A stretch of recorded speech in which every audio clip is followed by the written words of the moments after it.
So what happens when you put down tile but you accidentally get grout or mortar on it and it dries up? First off, don't fret. Second, my name is Marie and we are gonna figure this out. What you'll need for this is water, vinegar, a spray bottle, a plastic drywall knife, and I have to emphasize this, plastic. Do not use metal or else you will damage your tile. And then a little bit of warm water with a sponge. So what you're gonna do is you're gonna do half and half of water to vinegar, all right? So I already have some prepared right here. So this is gonna go in the spray bottle. So here's an example of a tile that has a little bit of mortar on it from when it was put down. So we wanna definitely get this off before we start doing the grouting. So then you wanna go ahead and spray the area.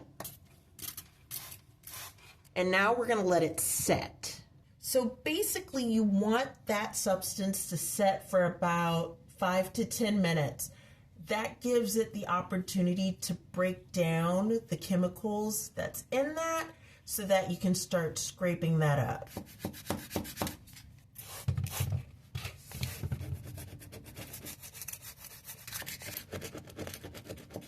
Okay, once that's scraped up, now we're gonna take a sponge and some water and just kind of do a general wipe down of the area.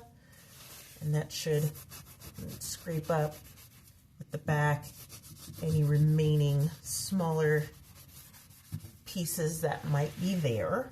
So go ahead and wipe that down. And then what I'm going to do too is I'm going to go ahead and dry the area as well. So I'm just going to go ahead and dry up the area.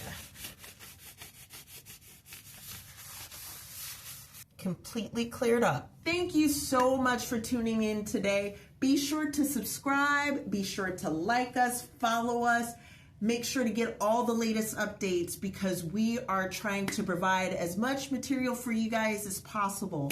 So have a great day, you guys.